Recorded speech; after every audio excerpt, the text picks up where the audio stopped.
if you are a smart individual in another part of the world, the US has just gotten a lot less appealing, right? So whether you were thinking about studying or working or whatever in the US, it's no longer clear whether you can get a job. Unabashed.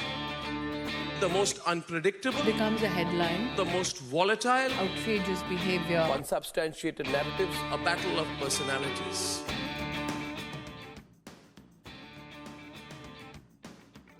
Welcome to Grant Tamasha, a co-production of the Carnegie Endowment for International Peace and Hindustan Times.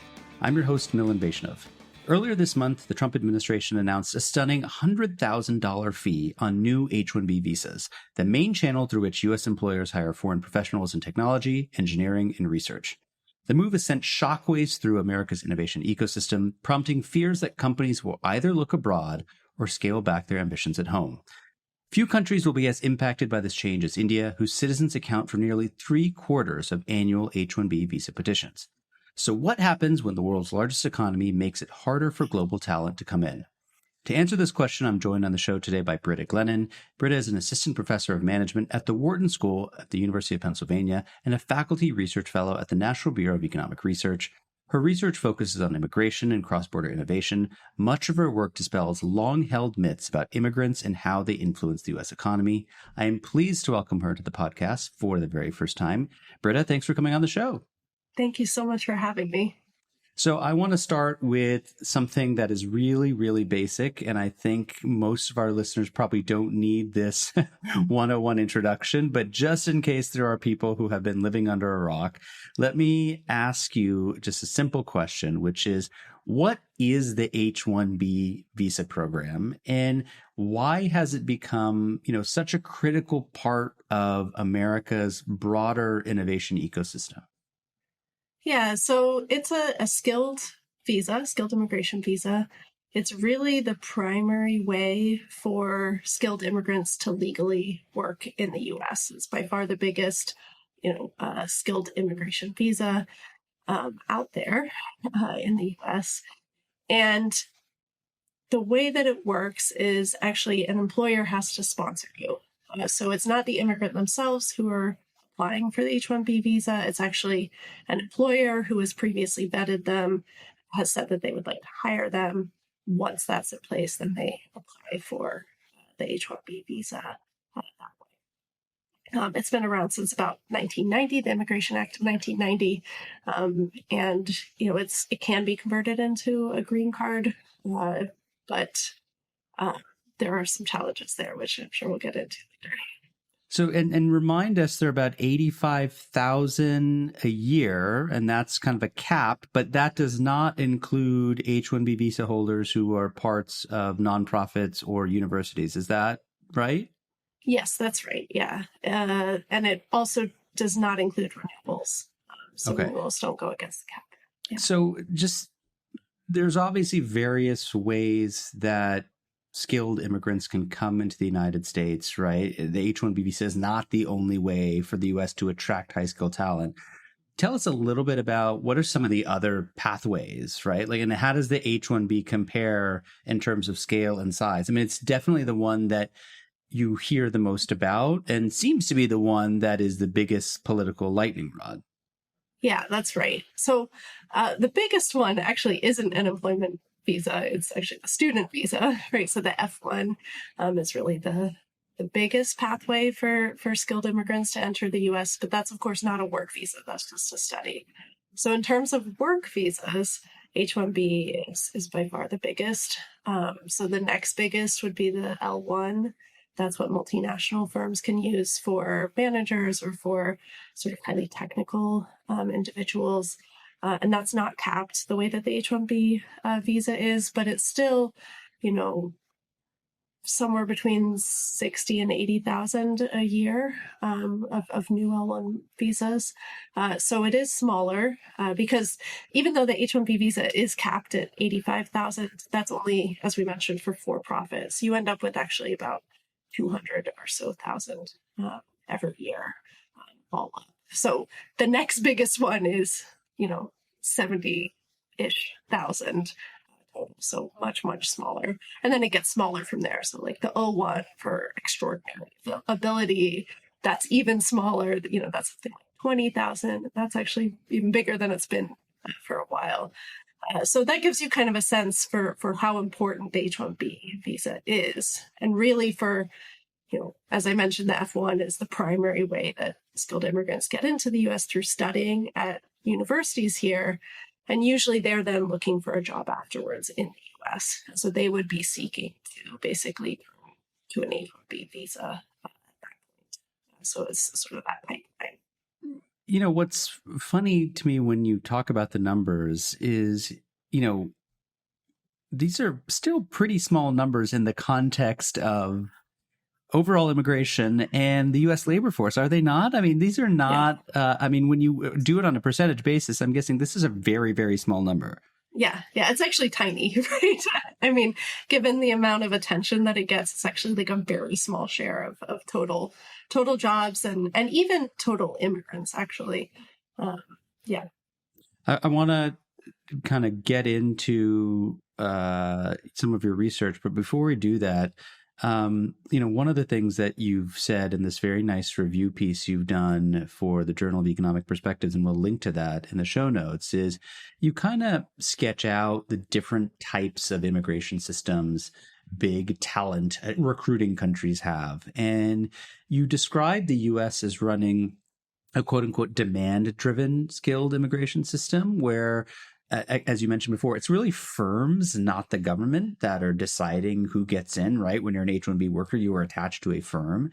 How does that differ from so-called points-based systems like the kind you have in Canada, Australia? And how do you see the sort of pros and cons of the two approaches? Yeah, so points-based systems have gotten a lot of attention because they are thought to perhaps be better at attracting like the highest skilled. The way that they work is the government decides what type of immigrant do we want, okay? And they basically allocate points based on different observable characteristics. So, having a graduate degree might get you a certain number of points. Speaking English might get you a certain number of points. Your age, your occupation, right? So you get different set of points for different characteristics. All of that is determined by the government. And the idea is that basically if you go over that threshold, you get a visa. And so that's very, very different from the sort of demand-based approach that we have in the US, where actually the firms are the ones who decide which immigrants get in.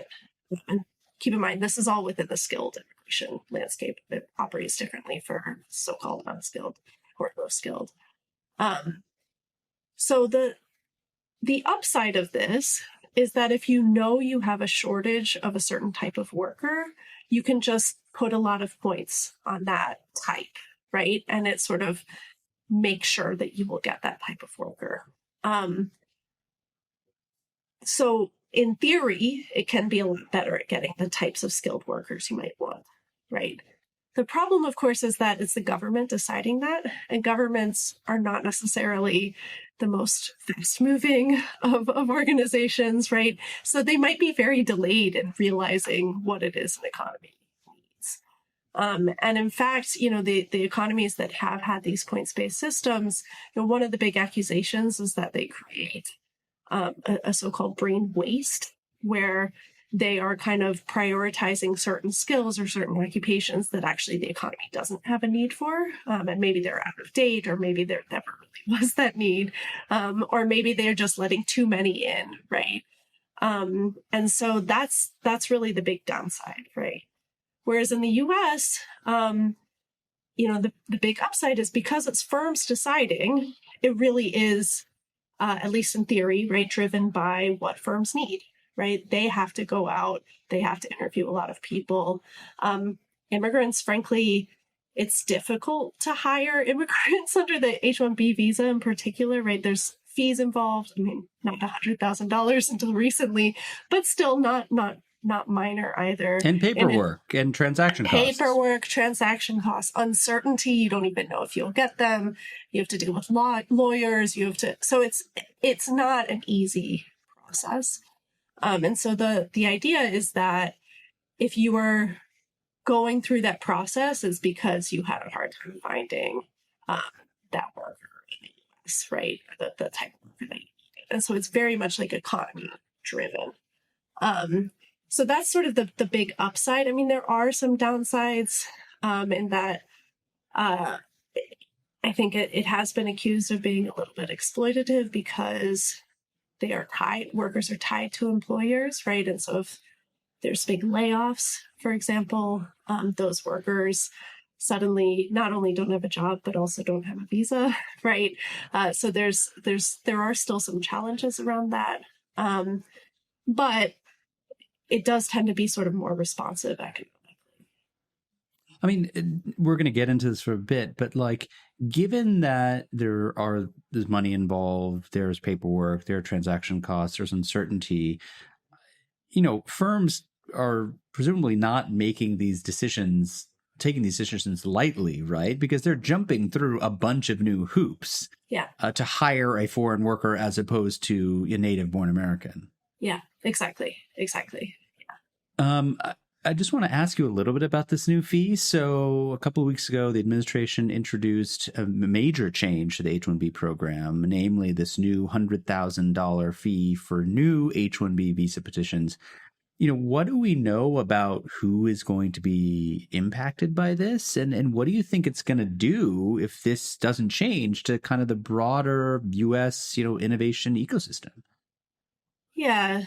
So I think it's useful to sort of start out by highlighting all of the positives that we know immigrants, not just H-1B specifically, but more generally are bringing to the U.S. economy, right?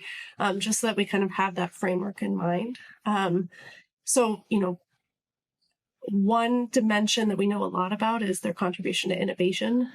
So, for example, immigrants account for about 14% of the U.S. population, but they're accounting for 36% of aggregate innovation. And something that's important here is that it's not just what they themselves are producing, but it's also sort of the teams with Americans that are actually the most innovative. So there's sort of they're coming from kind of diverse backgrounds and ideas and perspectives, and actually it's the combination that creates this innovation. And there's a lot of work about how they help firms, startups in particular. They tend to be more entrepreneurial, right? So, and not just tend to be, 80% more entrepreneurial. Right. Significantly more. This is a really big difference, right? They tend to attract investment as well. So you get a lot more foreign investment in particular when you have immigrants. And of course that creates jobs as well. So, with that as sort of the baseline, when you introduce this kind of fee, that is, so it's making them much more expensive, right? It's in effect, it's basically constraining the number that you can hire, right? Price goes up. Okay. And so for large firms, there are maybe some positions that they can pay, right? So we've heard about like Meta's hiring of all of these star AI scientists. Right. I don't giving know them if they're like these 6 and 7 figure salaries. Yeah. Right? So I don't know if any of them are on H-1B visas. I know the majority of them were immigrants. If they were on H-1B visas, I'm sure Meta will pay the $100,000 fee, right? So there are some positions where, yes, they will just pay it for a large company with lots of resources for really extraordinary talent. For an entry-level position, no matter how talented that person is, that's going to be very difficult to justify, right? And so I think big firms, what they're probably going to do is employ other strategies, right? So we know we don't have explicit research looking at fees, but we do have research looking at what happens when H-1B visas are harder to get. And so we can look to that because adding a much higher price is going to make it harder to get, right? So we know that big firms are more likely to offshore. That's what my research shows, that when the H-1B cap dropped. It used to actually be over 100,000. Now it's 85,000. When it dropped, multinational companies actually hired more at their foreign affiliates and opened up new foreign affiliates. And so they just basically hired the foreign labor they needed elsewhere instead. We also know from a different paper of mine that they're more likely to engage in acquisitions. So if they have trouble hiring the talent, what they'll do is they'll basically try and find a small company that might either have the technology or the talent they need in some other form, and they'll use that acquisition as another method. They might turn to outsourcing or automation, right? So they have a lot of alternative paths. So they'll probably do that. So they have these strategies that frankly have been in place for a long time because the H-1B visa has been difficult to get for a long time. So they may not pay the fee, but they will find other ways. It will hurt them, but it's not going to be a death toll. Now, the ones that I think are going to really struggle are startups. So we already know from research that when startups lose the H-1B lottery, they become less likely to successfully IPO. They patent less. They become less likely to have a successful acquisition.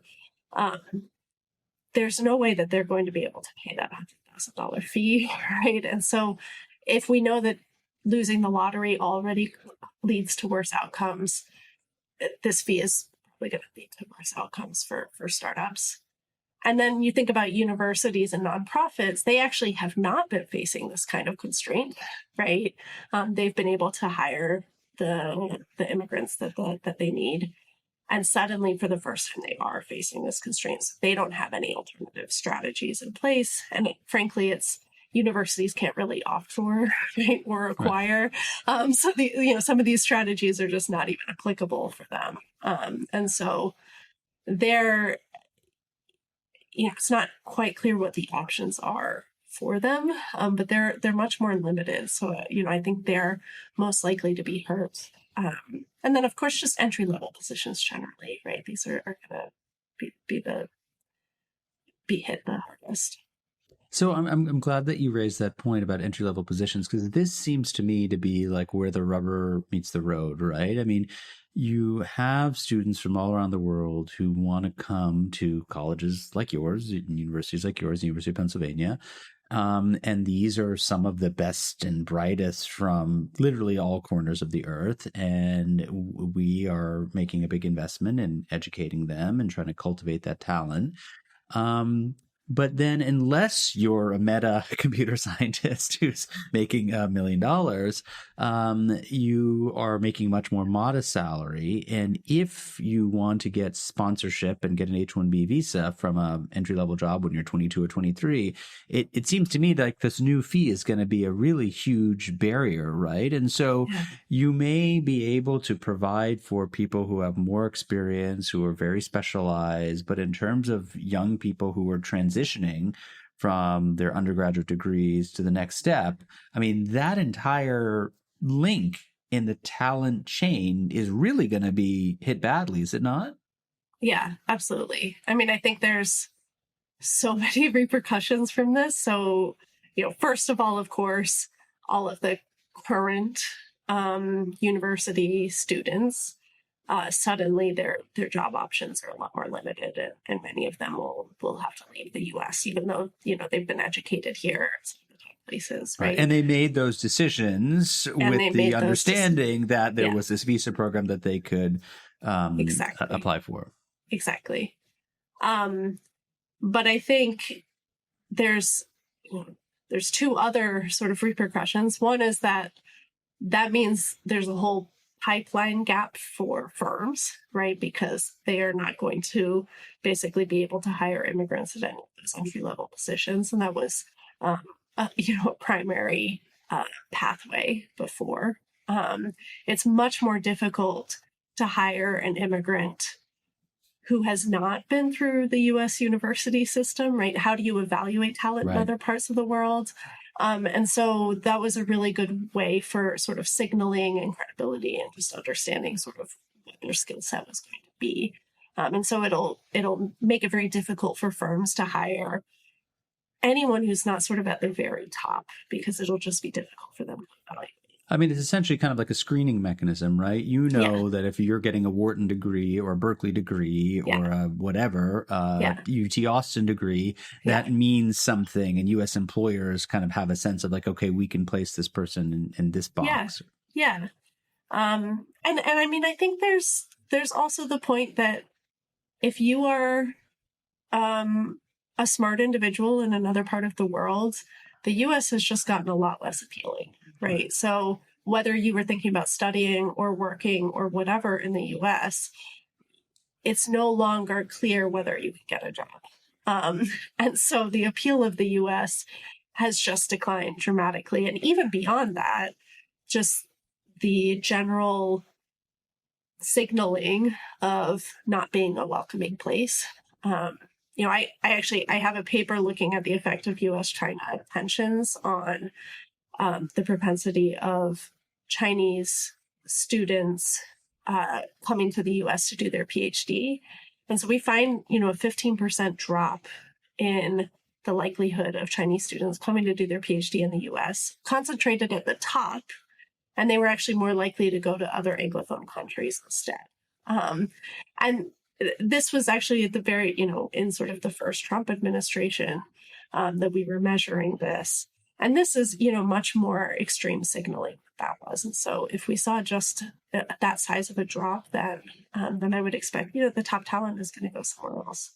So I want to kind of try an argument out on you that I'm sure you've heard a million times before, but, whenever you give an interview or you write a paper or you write an op-ed making the case for high-skilled immigration and what changes like this would do to that pipeline, you hear from people who say, well, it's not such a bad thing because it's going to force companies like Amazon or IBM or Meta or what have you to hire native U.S.-born workers to do those jobs. And given that these are people who are citizens of the country, they should receive some kind of pride of place, right? So how do you respond to people who say like, okay, yes, we may not be getting that Indian computer scientist, right? Or that Japanese chemical engineer, but we're going to get somebody from Nebraska or somebody from Illinois or somebody from Texas instead who can do the same work.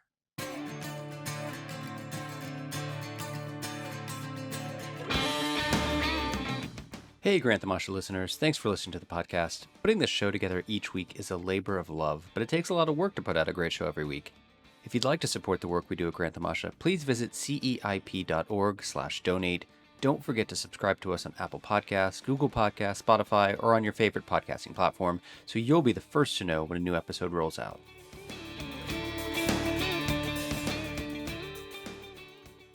So I think there are a few things I would push back on there.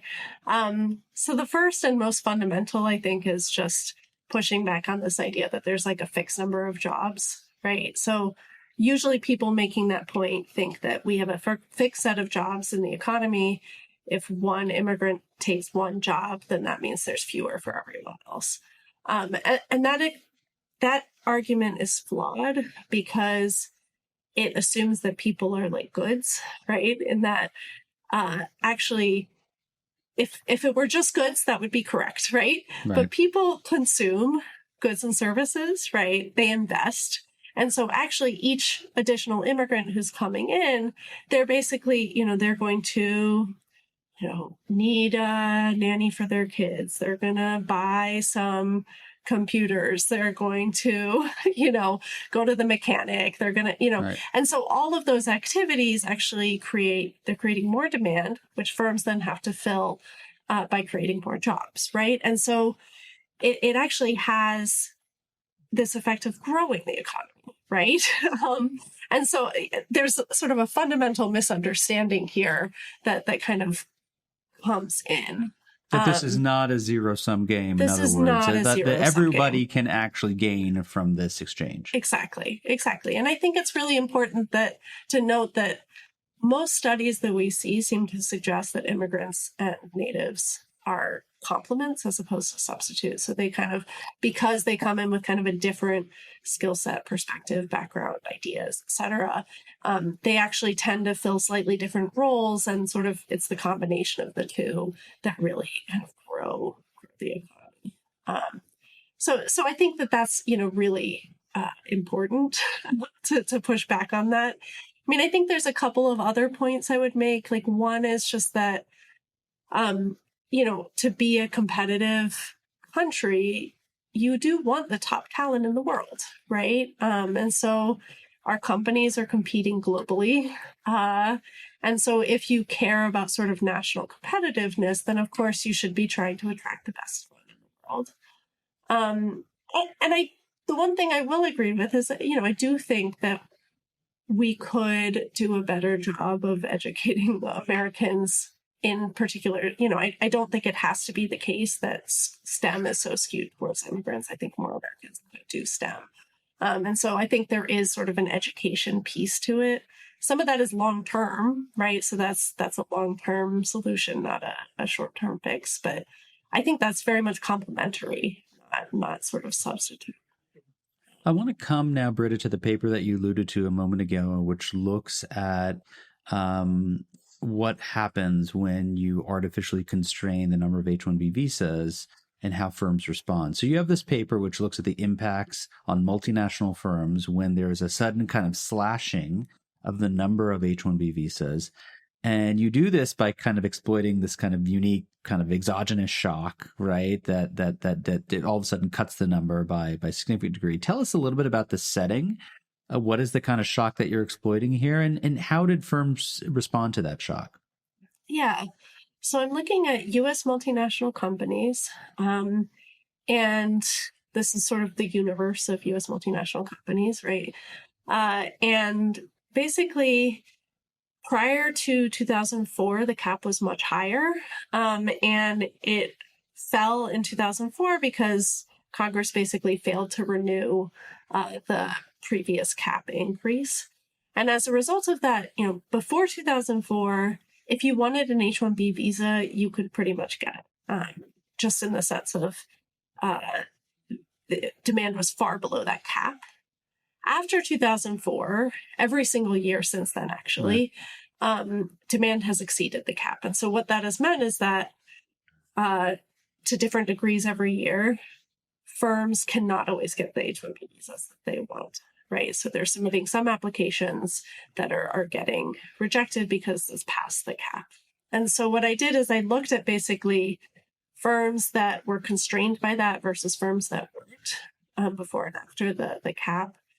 And I find that the firms that were constrained by that cap change really increased their employment at their offices in other countries. And in particular in Canada, China, and India. And what's kind of interesting there is, China and India feel pretty intuitive, right? Most of the H-1B recipients are from one of those two countries. So you're sort of going straight to the source, right? So you can't hire that worker in the US. And so you go to that country and you hire directly. But Canada is interesting in that that's not sort of the source country, but because Canada has a more open immigration system, particularly towards skilled immigrants, but across the board, really, it's pretty much guaranteed that if you want a visa for a skilled worker, you can get it in Canada. And so what a lot of companies started doing is basically having an office in Canada and hiring those immigrants who they couldn't get the H-1B visa for in the US. They are instead. So, clearly, instead of sort of being skilled immigrants and skilled Americans, right, being sort of the next best substitute, instead, the next best substitute became skilled immigrants in a different country. Yeah. I mean, we forget, and many of our listeners will not even remember this, that there was this collective freakout known as the Y2K problem when people thought that when our computers hit the year 2000, they were going to like basically explode. And so we Yeah, ratcheted up, right, the number of computer exactly. scientists via the H-1B route for this limited period of time until Congress essentially failed to act. Yeah, And then the cap after 2004 basically came down to the current exactly. levels, which, as you pointed out, you're in a situation where year after year, I mean, it's now been 21 years, where the demand for these visas far outstrips the supply. Exactly. Yeah. I want to ask about Canada because it was an interesting addition to this list of China and India, which you say are much more intuitive.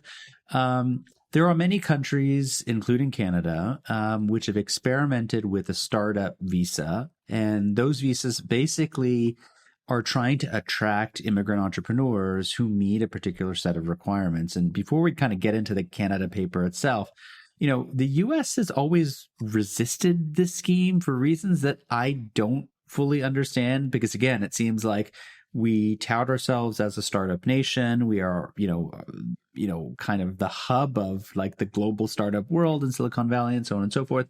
Why have we, do you think, been so resistant to this idea of having a startup visa that would say, like, we're going to attract the best talent around the world, come here and start your company and hire workers? Yeah.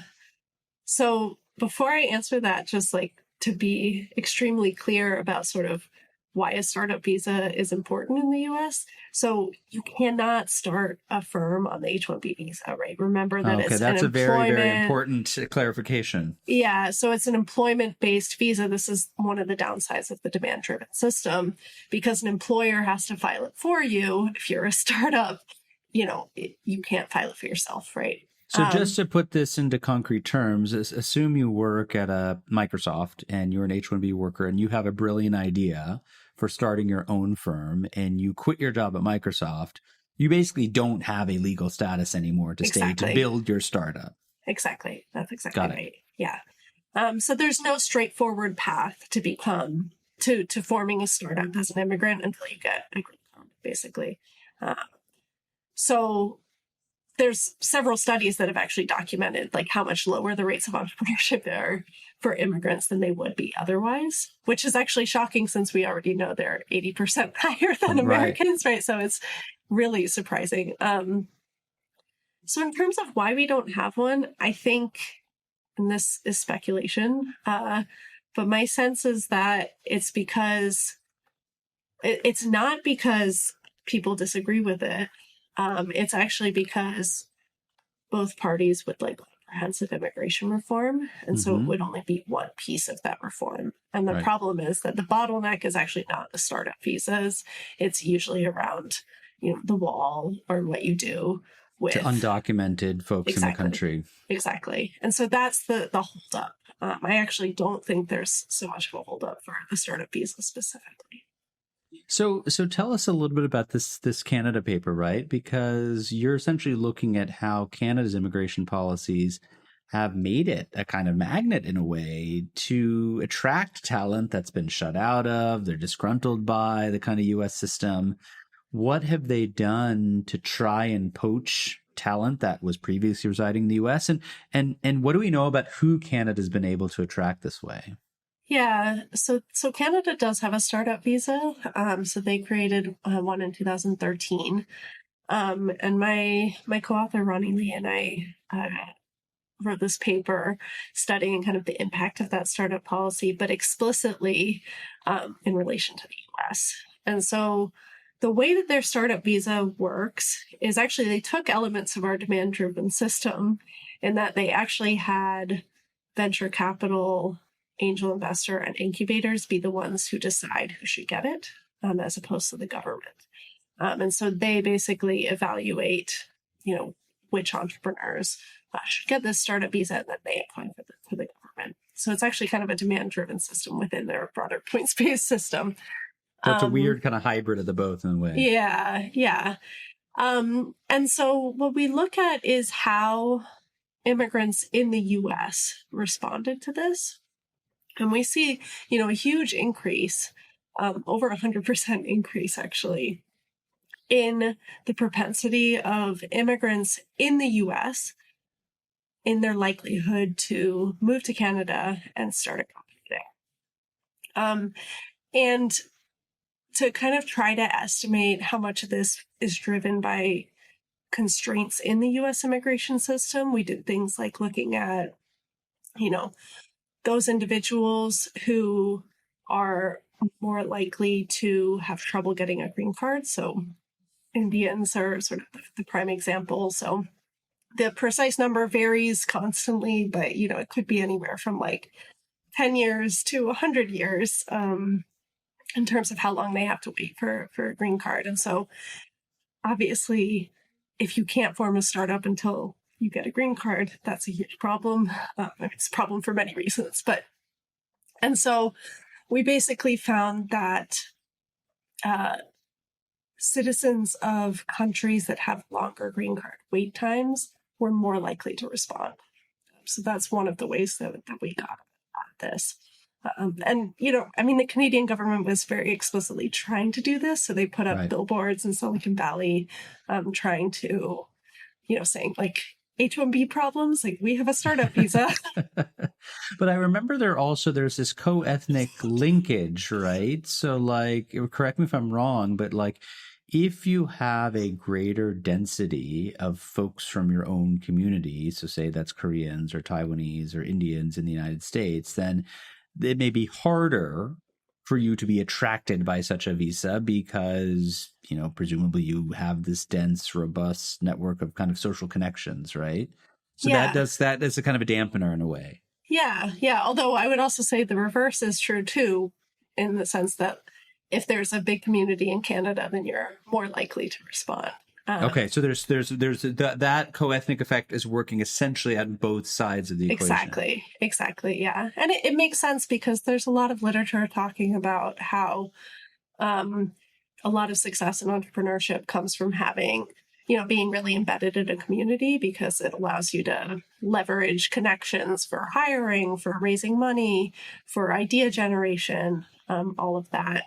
And immigrants don't have that, right? When they move to a new country, they don't have that community. And that's one reason why immigrants often move to areas where there are other immigrants. And so, it makes sense that an entrepreneur who has found a community like that might be less likely to move and vice versa.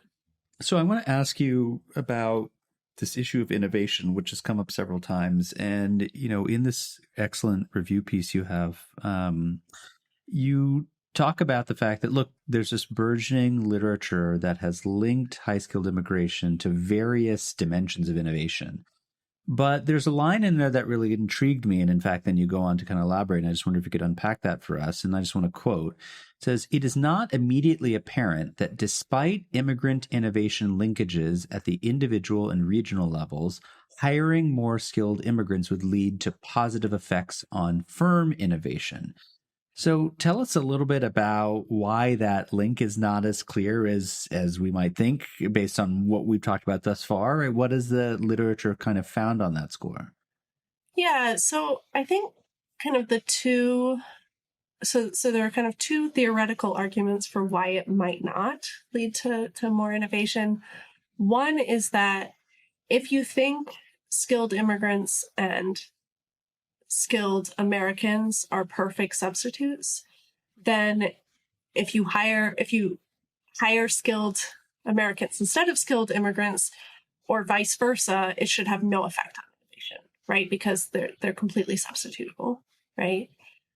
The other reason is basically immigrants, because they are different, right?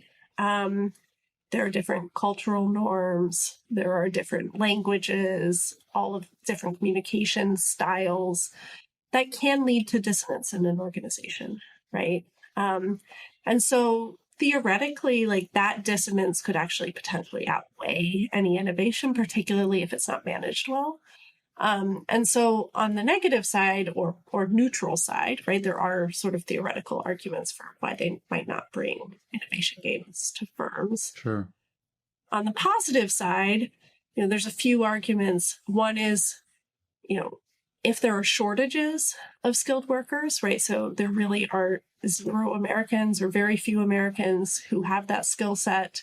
Then of course, a firm that is suddenly able to just meet the, their human capital needs, that they're going to boost innovation. Right. Another is that skilled immigrants are unique. So even if they maybe have the same skill set on paper, just the sort of infusion of like new ideas, new perspectives, new backgrounds will basically lead to more innovation within the firm, right? There's sort of a general understanding in the innovation literature that it comes from like the recombination of ideas. And so you can imagine if you have Americans with a set of ideas, immigrants with a set of ideas, that combination creates new ones. And then the third reason is really more of a immigrants have to overcome a lot to be hired, right? And not just to be hired, but to move to a new country, to sort of get into a university or get into a graduate program or whatever, without all the same signaling benefits that an American would have. They have to overcome speaking a different language and all of these differences. And so if they're able to overcome all of those things, then they might actually just be more talented, right? And so, all of those reasons would kind of move towards the positive side, right? So those would all suggest a positive effect on firm innovation. And so theoretically, we don't really know, right? There's reasons on either side. But if we look at the empirical evidence, so it tends to be stacked on the positive side. Startups, the effect on startups is pretty much unambiguously positive, as we already talked about. The effect on sort of larger established firms, most of the literature seems to suggest that hiring skilled immigrants does lead to improved firm outcomes, improved firm innovation, with a lot of it really focusing on evidence around immigrants being different, right? There are a couple of papers that do find, no effect. I don't think there are any that find a negative effect, right? But there is one paper in particular that, is well done, that does find a null effect. And so I think what that tells us is that there is some heterogeneity here. So it seems like on average, hiring more immigrants has positive effects on firm innovation, but there may be subsets where that's not true. I want to ask you about, as we look forward, the Department of Homeland Security has introduced a proposal that would scrap the H-1B lottery and replace it with an allocation that is kind of weighted, giving priority to visa petitions that offer higher wages or more skilled roles. Now, there are many people who are advocates of increasing high-skilled immigration who think the lottery is a really bad way of recruiting talent because there's a lot of randomness and noise involved. Yeah. But yet they also have concerns that if you link visas to wages, for instance, you might lose out, for example, on the entry-level positions of people you want to keep. So how do you kind of see this, right? Do you think that this kind of a new scheme is an improvement on what's existed, or do you think it's taking us in the wrong direction? Yeah, it's tricky. I mean, I think the versions of it that I have seen so far, I think there's some real problems with it. I think if done right, it could be a big improvement. The challenge is, how do you deal with entry-level positions? How do you deal with startups, right, who are not able to pay the same salaries? And so I think in order to deal with both of those concerns, you have to do some kind of slicing by occupation or industry. And so then the way that you do that slicing is going to have really big effects. So I think it is in the right direction. but the current versions that I've seen, they don't seem to be doing the slicing quite right. Like I think I saw that, you know, so sort of a low level software engineer would have like higher priority than like an entry level. Like, so they don't seem to have sliced it quite right yet. I think if you were to do it properly, then it could be a move in the right direction. But I actually think the bigger issue is we just need to raise the cap. Right. It's just too constrained right now. I mean, we haven't really even gotten to this, but I want to just bring it in before we close this conversation, which is like, even if you're lucky enough to get a scarce H-1B visa, it's really kind of where the process begins for a lot of immigrants, right? I mean, as you write in your piece, I mean, permanent residency is like a whole nother ballgame, right? And you've written about the extraordinary wait times people experience for green cards, right? I mean, for some Indian applicants, like more than 100 years, right? So how do you think about, as an economist, like the economic costs of those lengthy backlogs that, you know, you're in the country, you can stay here as long as you have a visa, but you're not able to kind of quote unquote graduate to permanent residency. Yeah. I mean, it's incredibly wasteful, right? So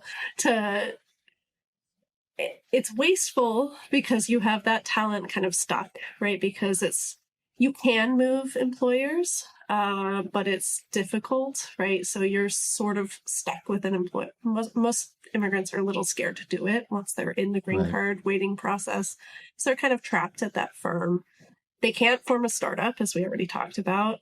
And they just have really limited options, right? And so you're attracting all of this top talent, and then you're not allowing it to go to the optimal place, right? So that seems like fundamentally problematic. I think also it has actually caused us to lose a lot of the people that we've trained, right? Because at a certain point, you may not want to be in limbo the rest of your life, right? And so you might choose to move to a different country that's going to allow you to get residency and citizenship. So I think we're probably losing a lot of talented individuals who have made it through all of the other hoops in the process, and then we've lost them after all of that, which seems really crazy. And I think there's also, you know, going back to the $100,000 fee being a deterrent. I mean, this is a deterrent too, right? If you're trying to evaluate whether to come to the US and you're from a country like India that has this giant backlog, that's going to factor in because you kind of know how low your chances of actually ever becoming a citizen. Let me just kind of end by asking you maybe just to reflect kind of personally. I mean, you know, you're a professor at the leading business school in the United States, if not the world.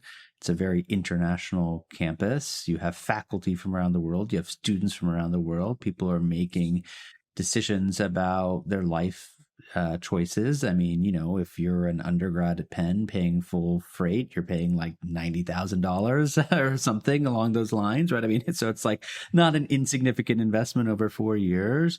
How do you, as somebody who, you know, spends a lot of time on a major college campus, what's the vibe, right? I mean, how are people taking this new information in? Because it's coming sort of fast and furious on top of a whole range of other policy changes that are quite controversial.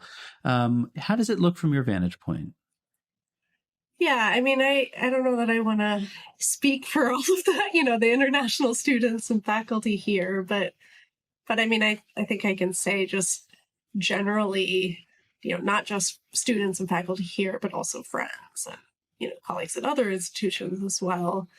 I think there's a lot of reconsideration about whether the U.S. is sort of a part of the long-term plan. And I think a lot of stress and anxiety and new uncertainty about their future. You know, I think there's a feeling of sort of unwelcomeness that, you know, beyond just even concrete plans, just to what degree that can be tolerated. I mean, I hear from a lot of students, particularly from India, who are thinking about doing their undergrad or in some cases their master's or PhDs in the United States. And, many of them ask the question about like, should I still do it? Right. And it's a really difficult question to answer as an American who like you want to encourage people here to like send their best and brightest at the same time, right? Like one has to acknowledge that we do still live in the real world where there are new constraints and potentially other opportunities outside the United States, which are more free in many ways in terms of what you can do, once your degree is over. Yeah, absolutely. My guest on the show this week is Britta Glennon. She's an assistant professor of management at the Wharton School at the University of Pennsylvania and a faculty research fellow at the National Bureau of Economic Research. Britta, thank you so much for taking the time to join us today, and it was really a pleasure to talk to you. Thank you so much. This was really fun. Really appreciate it.